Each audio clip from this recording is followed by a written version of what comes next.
This is The Persuasion Game, the Forge's podcast all about the art of persuasion.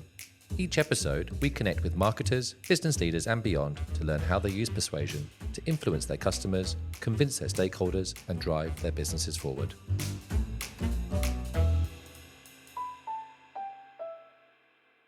Good morning, Simon. Good morning, Adam. Yeah, how are you doing? Our first podcast together. It is, yes. Very much looking forward to it. Yeah, so no Laura today, unfortunately for our listeners, but I hope we can hold the fort. We don't quite have her podcast voice expertise, but we'll do our best. We'll muddle through, won't we, Adam? We'll muddle through. Perfect.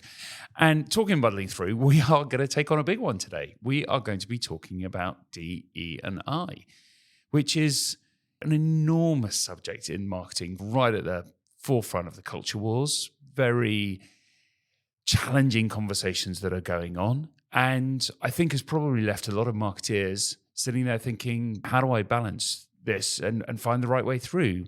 Yeah, and who better to kind of share those thoughts with us than our guest today, who has been at one of the businesses at the forefront of DE&I initiatives, building that through their brands, and oversaw many of these brands through some of their most exciting growth phases.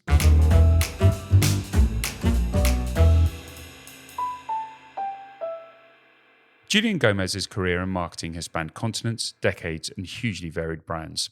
But his particular specialism is beauty. During his 26 years at Unilever, he led strategy and M&A for skincare globally, before acting as CMO across UK and Ireland, Europe mainland, Middle East, Turkey, and ANZ for its 1 billion portfolio of beauty brands. Having looked at this ever-dynamic and expanding category from multiple different angles, he is the perfect person to explore this increasingly topical subject of ED&I with. Welcome, Julian. Welcome, Julian. Great to meet you. Hello. Nice meeting you both. We were just saying before the recording that despite the number of years, maybe even decades that the Forge has worked with Unilever, we actually haven't crossed paths, myself personally, but I believe... Have you met Julian? No, we haven't, but lovely to see you in person. Thank you for coming to join us today. Lovely to see you in person. I've been working with other people in your team in really amazing projects for ourselves, right? At Unilever 10 years ago, when we were trying to define the different personalities of the consumers in beauty and also how they were approaching naturals. So, yeah, really happy to be here. Brilliant.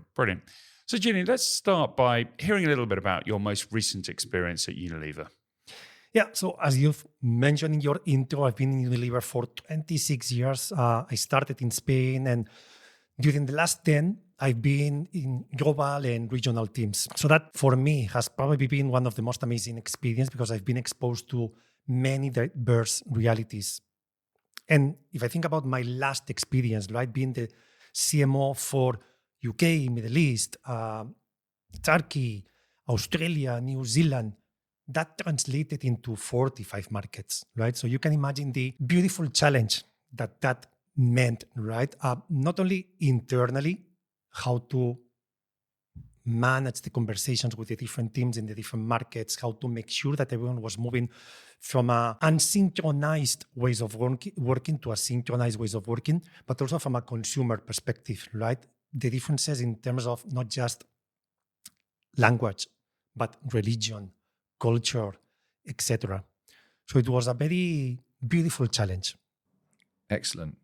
You've talked a bit about diversity there, and the diversity of those markets that you covered being key to your thinking around ED&I. I mean, where did your ED&I awareness or journey start, and how did you kind of become more passionate about the subject? ED&I, and specifically inclusivity, has always been very close to myself, to my heart, to my purpose, which is building yellow brick roads for everyone to achieve their ambitions. So there's an analogy here with the Wizard of Oz, or Wicked, for the younger generations. I've been always trying to make sure that I was listening to everyone internally, but also externally, the consumers. But being in a global market first and then a regional market forced me or gave me the opportunity to tell different consumer stories, making sure I was understanding the diversity of consumers within every single market, right? And I just wanted to make sure that our brands were talking to them, right? And I was lucky to be in a company that has always been very, very vocal, right? In unstereotyping the consumers. And stereotype is a marketing philosophy that it's at the core of everything we do at Unilever. Basically, it's about eradicating the stereotypes, right? Especially when you are portraying the consumers. In marketing, we have always been guided somehow to average consumers, right? To standardize consumers. And in reality, you need to do just the contrary. You need to the average. You need to understand the individual stories of your consumers. And that's the main principle of the unstereotype philosophy, making sure that you eradicate the stereotypes and you portray the diversity of your consumers, independently from their gender, sexuality, ethnicity, religion, and any other criteria we normally use in marketing to, you might remember, the Dove campaigns, right? Representing or portraying different body shapes that disrupted the industry at all. At the end, and stereotyping, it's not just about gender, sexuality, etc. It's about expressing different portrayals of consumers, even if they are part of the same community, woman. There's not just one standardized woman, right? So there's many different women depending on many different factors. So I think that Dove started to show this in their stories, and other brands in other parts of the world, like Sunsilk or Fair & Lovely, started to do the same as well.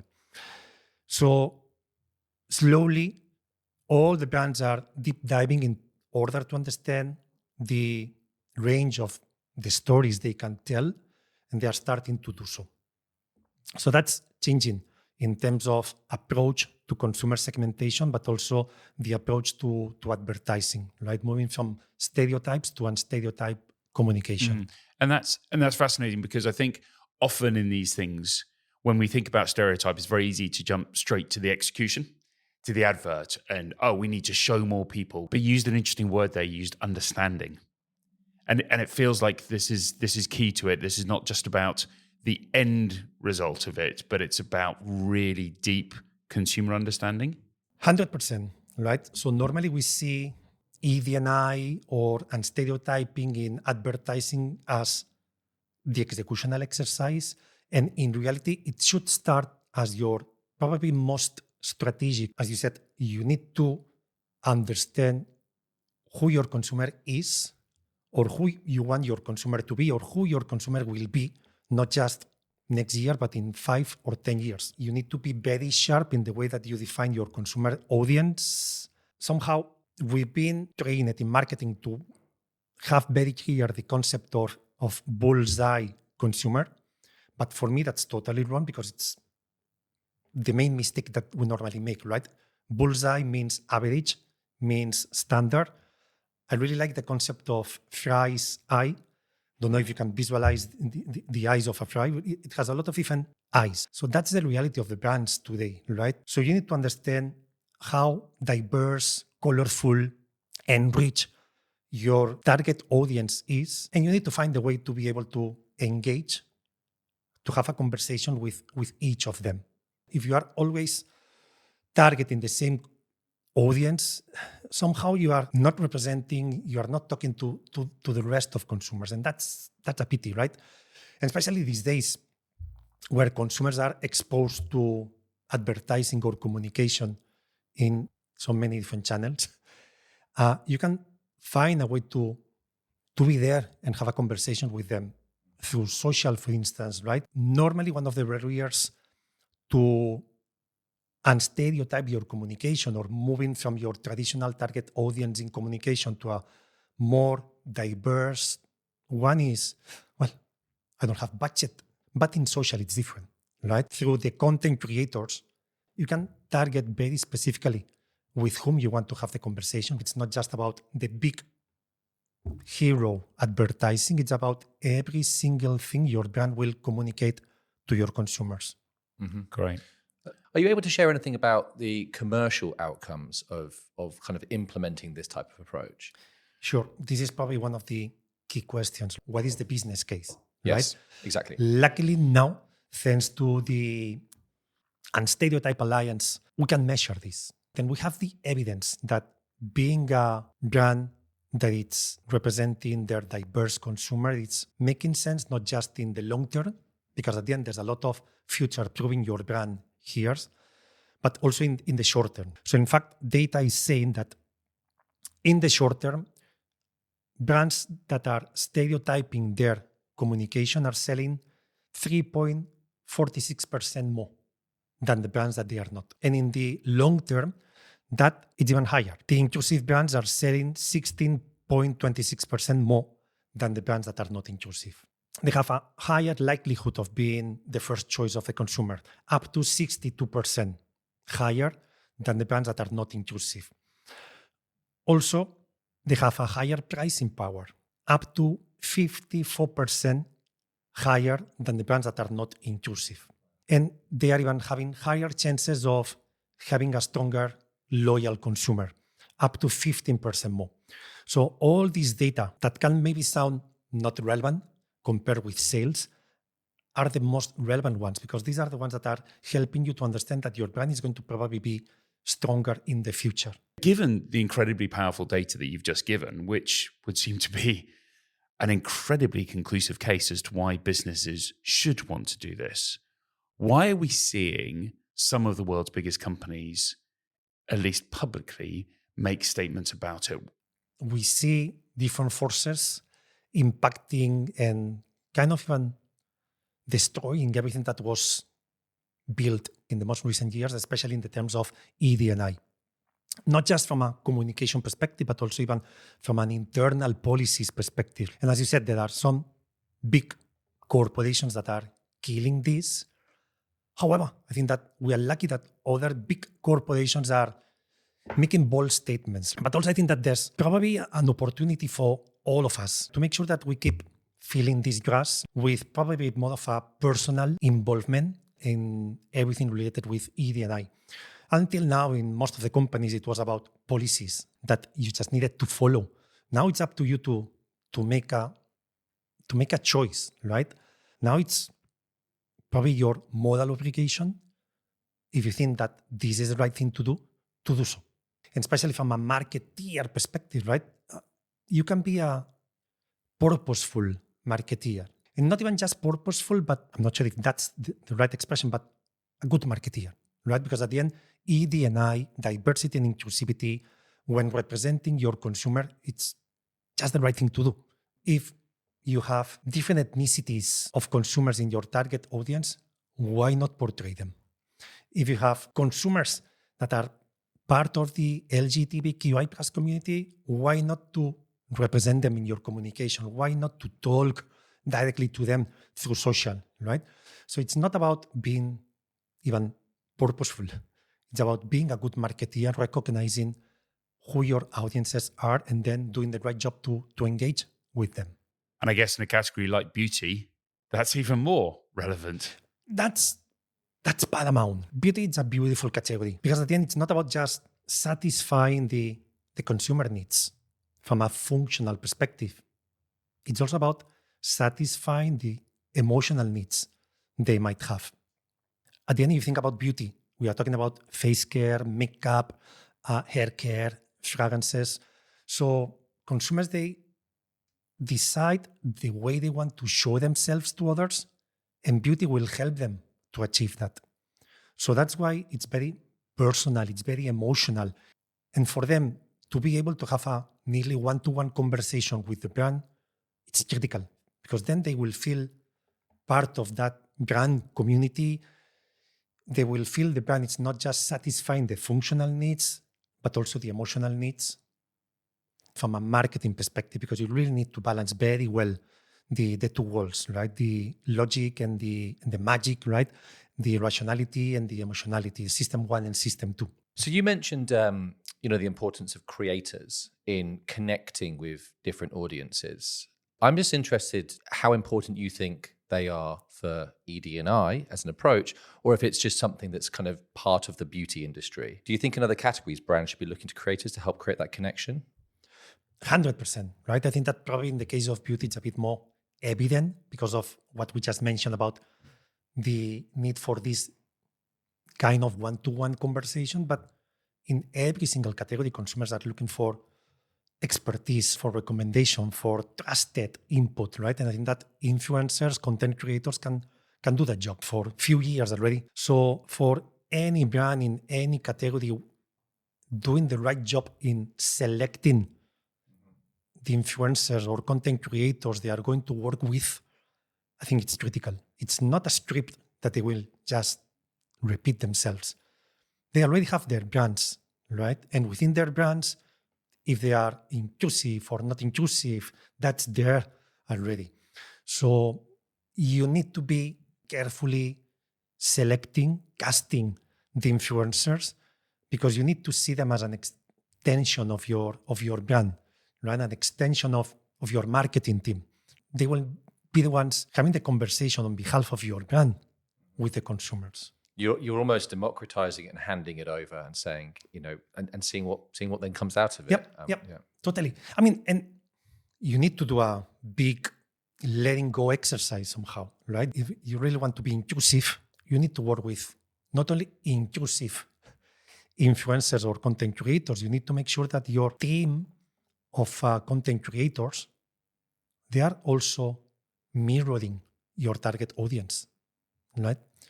So, Julian, we've talked a little bit about the changing political and sort of macro company landscape that you've seen. And as you rightly have said, there's a very compelling argument, and it's incumbent on us as marketeers to step up and do the right thing.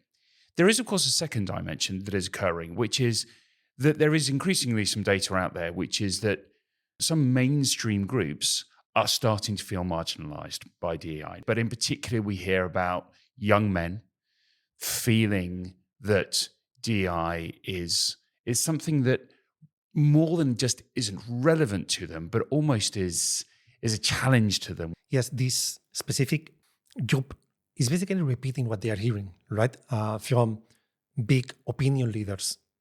Truth or not, this is a sentiment that needs to be addressed.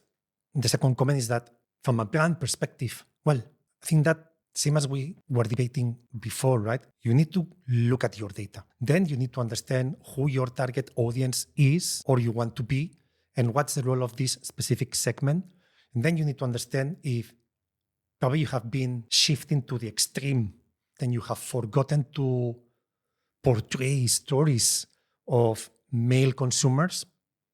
Might be, I don't know. This is an exercise that everyone might need to do. And if you have done so, well, probably it's the right moment for you to balance. It's more about the political conversation rather than the advertising issue. But again, everything goes back to deep diving, understanding your audiences, defining what your strategy is, and have a look at your track record of the recent years, if you have been engaging or not engaging with that specific target audience.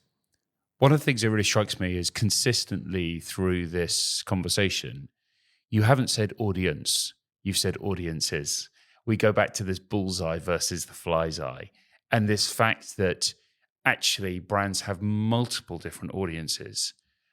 And it strikes me that one of the big things you're advocating is an and, not an or strategy. It's about how do we reflect everyone who is relevant to us as an audience.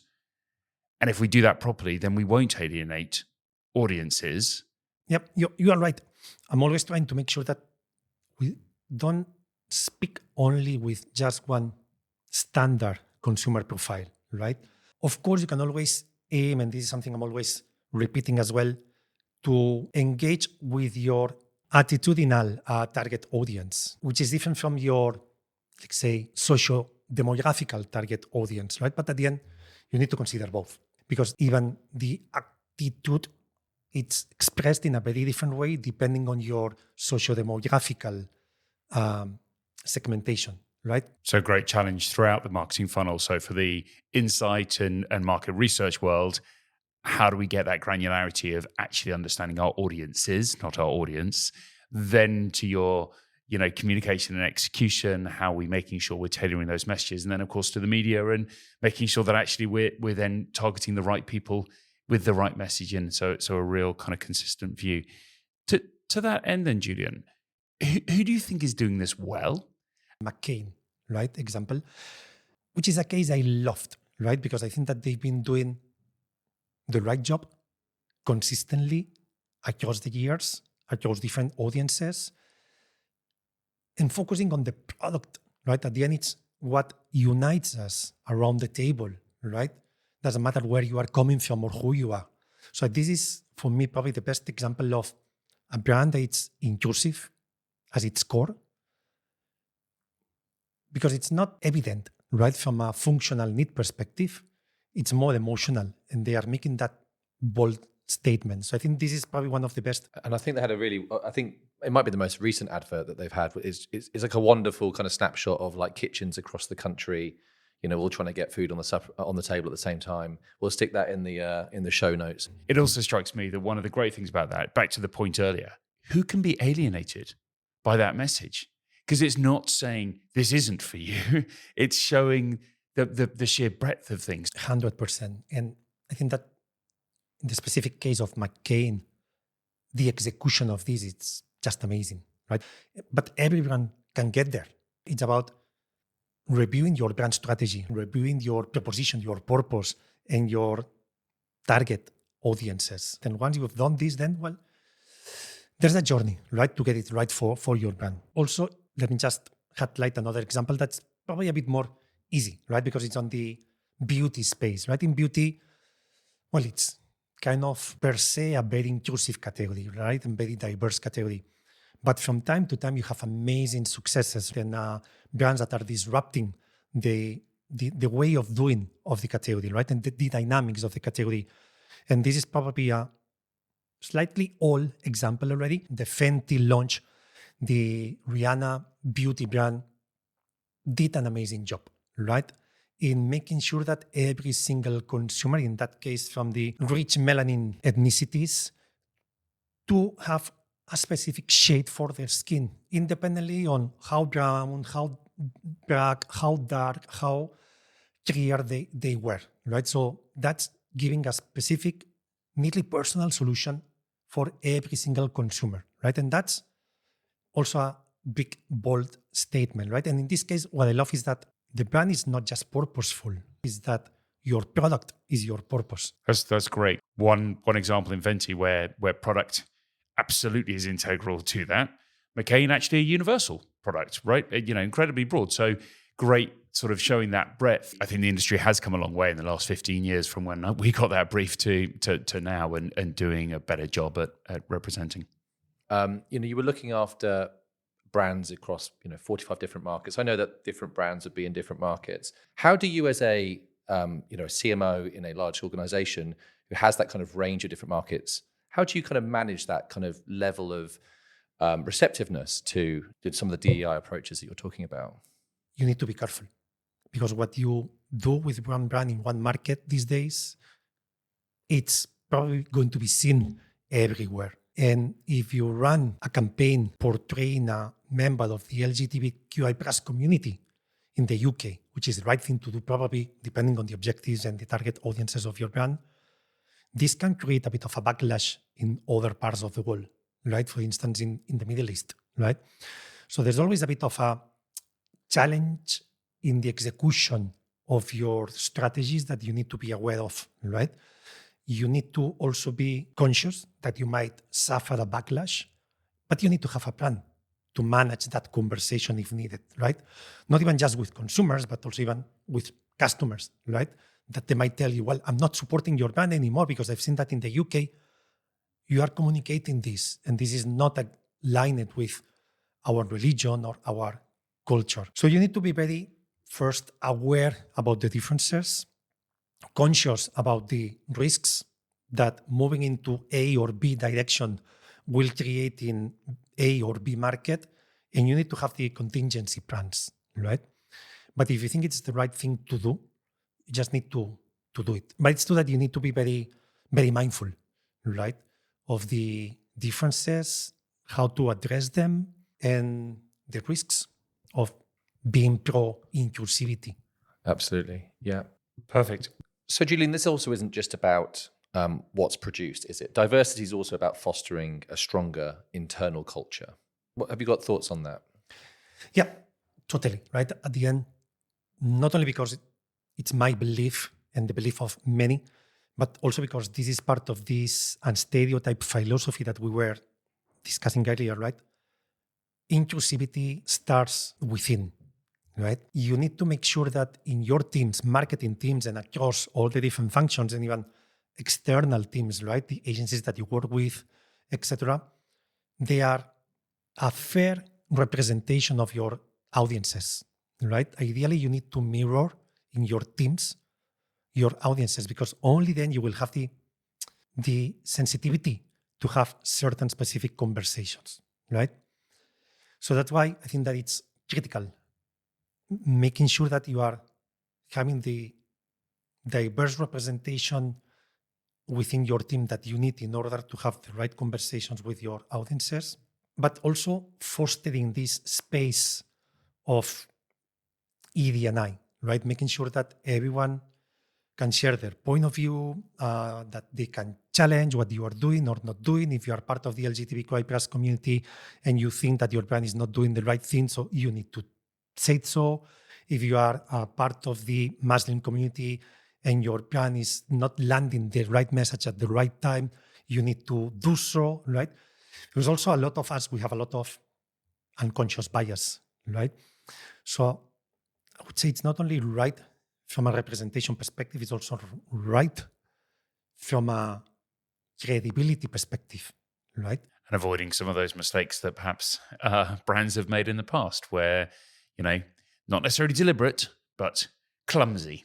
Yeah, I mean, I'm always saying the same, right? So I really love brands making an effort, even if they fail, right? Because at least that means that they are trying to do so, right? Of course, when you see that they are doing it in a very profit-oriented way or very temporary-oriented way, you can feel, you can smell that there's something that's not right there, right? If you are, again, just celebrating Pride during Pride, well, you are pinkwashing a bit, right?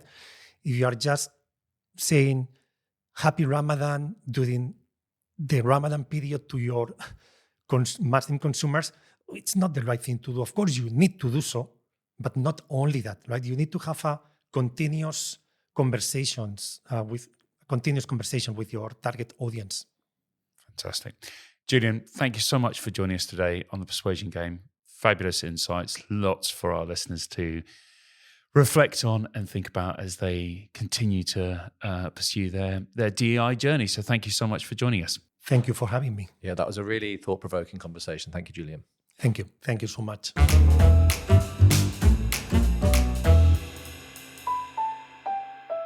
So, Si, what a brilliant and fascinating guest that we had today. Absolutely brilliant. Loved that conversation. Super candid, super honest. Really, really found it very insightful. I think the big thing for me that I'm taking, I loved Julian's analogy of the fly's eye versus the bullseye. The idea of an audience versus audiences. And I think that is so important to kind of take away, that actually this is about the richness, the contextual nuance of all of the potential different audiences that brands have, and making sure that that starts with your insight, your research, to really get clarity over who they are, to understand what matters to them, how to communicate them through your execution, through your media. Yeah, it's one of those things. It's given itself a lightning rod for the culture wars, as we've kind of discussed on the interview. But if you think about it, it's just common sense that if you want to increase the penetration of your brand, you need to find more users that want to buy you. And to do that, you need to understand their needs and kind of communicate them in an authentic way. I couldn't agree more. It's not being binary. It's not going, because this is, we're reflecting one person, that means we're alienating someone else. It's about opening the door to everyone. Who would have thought, Adam, that a bit of nuance rather than binary might be the answer to these things? If you have one big message, one size fits all to your entire audience, you're obviously not going to connect as well as you possibly can. But yeah, everything that he was saying around the opportunities that digital and performance marketing provide can kind of help with this. Totally. I can hear Mark Ritson screaming both-ism at us very loudly. See you next week. See you then. Thanks for listening. If you'd love to hear more from marketers, entrepreneurs, and business leaders about how to use the art of persuasion to drive your business forward, then make sure you're following the podcast in your favorite podcast app. And just a last ask from us. This is a new podcast, and we'd love it if you could be persuaded to help us spread the word by telling somebody else about it, leaving us a review, or even better, sharing an episode on social media. Search The Forge on LinkedIn.